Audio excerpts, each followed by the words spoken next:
नमस्कार, मैं रघुनाथ प्रसाद आज चर्चा कर रहा हूँ दिल्ली के माननीय मुख्यमंत्री श्री अरविंद केजरीवाल जी, जो कन्वेनर हैं आम आदमी पार्टी के, उनके उस विचार की जो बार बार दोहराते हैं बाबा साहब के विचार की।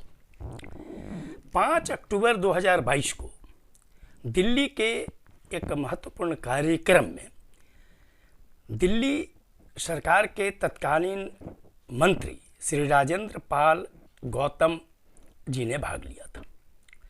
इस कार्यक्रम में हजारों हिंदुओं ने बौद्ध धर्म की दीक्षा ली। इसमें उपस्थित जितने भी लोग थे, उन लोगों ने उन 22 प्रतिज्ञाओं को दोहराया जो 14 अक्टूबर 1956 को बौद्ध धर्म की दीक्षा लेते समय डॉक्टर B.R. अम्बेडकर साहब ने अपने अनुयायियों के साथ दोहराया था। अनुयायियों की संख्या 1000 में नहीं, लगभग 5 लाख के आसपास थी।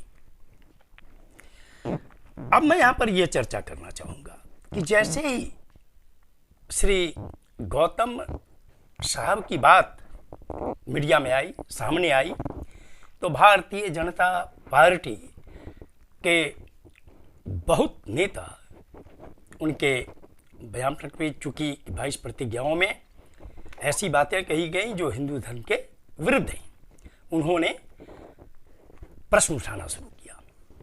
होना यह चाहिए था कि आम आदमी पार्टी के संयोजक होने के नाते और सर्वेसर्वा होने के नाते उनको इस पॉइंट को स्पष्ट करना चाहिए था कि उसमें इनकी स्पष्ट राय क्या है। लेकिन आम आदमी पार्टी ने श्री राजेंद्र पाल गौतम जी के पक्ष में तो कोई बात नहीं की। ऐसी परिस्थिति आई कि उनके वक्तव्य को लेकर भी उन्होंने भारतीय जनता पार्टी के नेताओं द्वारा उठाए गए प्रश्नों पर कोई स्पष्ट प्रतिक्रिया नहीं दी और अंत में श्री गौतम को मंत्री पद से त्यागपत्र देना पड़ा। क्या अब इसमें यह सोचने की बात नहीं है कि एक तरफ श्री केजरीवाल जी अपने चैम्बर में भी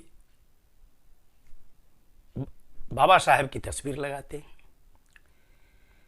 यहाँ तक कि पंजाब में जो नई उनकी सरकार बनी है, वहाँ के माननीय मुख्यमंत्री जी के चैम्बर में भी बाबा साहब की तस्वीर है।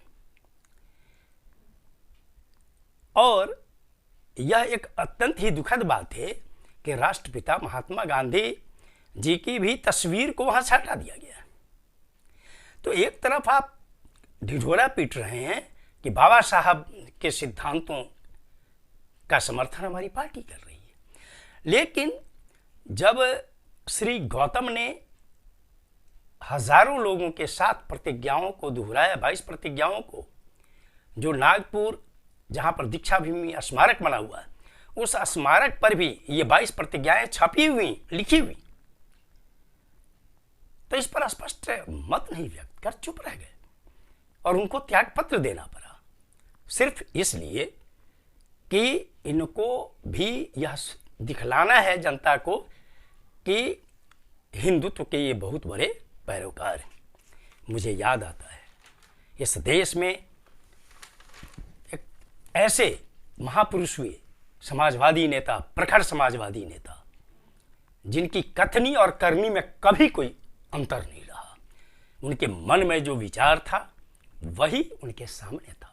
1967 का चुनाव था, डॉक्टर राम मनोहर लोहिया के नाम की आंधी चल रही थी पूरे देश में कांग्रेस के विरोध में।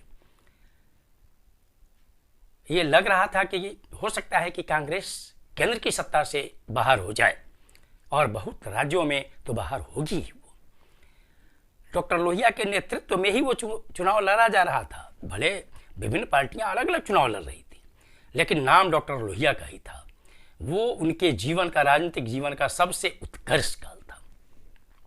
उत्तर प्रदेश की एक सभा में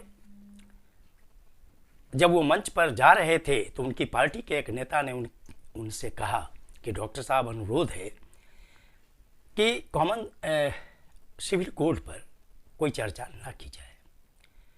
उन्होंने सीधे उस नेता को जवाब दिया कि मैं वैसे लोगों में नहीं जो मत के लिए अपना मत बदल दे, अर्थात वोट के लिए अपना विचार बदल दे। मैं आपको यहां पर स्पष्ट कहना भी चाहूंगा आप सभी लोगों से कि डॉक्टर लोहिया जी को उनके पार्टी के नेता ने यह भी कहा था कि इसके कारण हमारे दर्जनों उम्मीदवार चुनाव में प्रभावित होंगे, लेकिन इससे उन पर कोई असर नहीं पड़ा। केंद्र में किसी तरह से इंदिरा जी की सरकार तो वापस हो गई, लेकिन 10 राज्यों में कांग्रेस सत्ता से पहली बार बाहर हुई, इतनी बड़ी संख्या में, चूंकि एक बार सिर्फ केरल में वामपंथियों की सरकार बनी थी, लेकिन उन्होंने अपने विचार को नहीं बदला। मैं अनुरोध करता हूं श्री अरविंद केजरीवाल जी से कि यदि आप भारतीय राजनीति में एक लंबी पारी खेलना चाहते हैं तो जनता को इस तरह से भरमाना नहीं चाहिए। आपकी नीति स्पष्ट होनी चाहिए कि मैं डॉक्टर बी.आर. अम्बेडकर साहब के विचारों को हर हाल में स्वीकार करता हूं और उनकी नीतियों के अनुसार काम करूंगा। लेकिन यह क्या कि एक जगह घटना घटी और आप पीछे हट गए। ऐसी चीज नहीं होनी चाहिए। स्पष्ट राय, मैं अनुरोध करता हूं कि अभी भी उनको स्पष्ट राय व्यक्त करनी चाहिए कि उनकी पार्टी का और उनका व्यक्तिगत स्टैंड क्या है बाबा साहब के वास प्रतिज्ञाओं के संबंध में। ये वीडियो आपको अच्छा लगा हो तो निश्चित तौर पर लाइक करें, शेयर करें।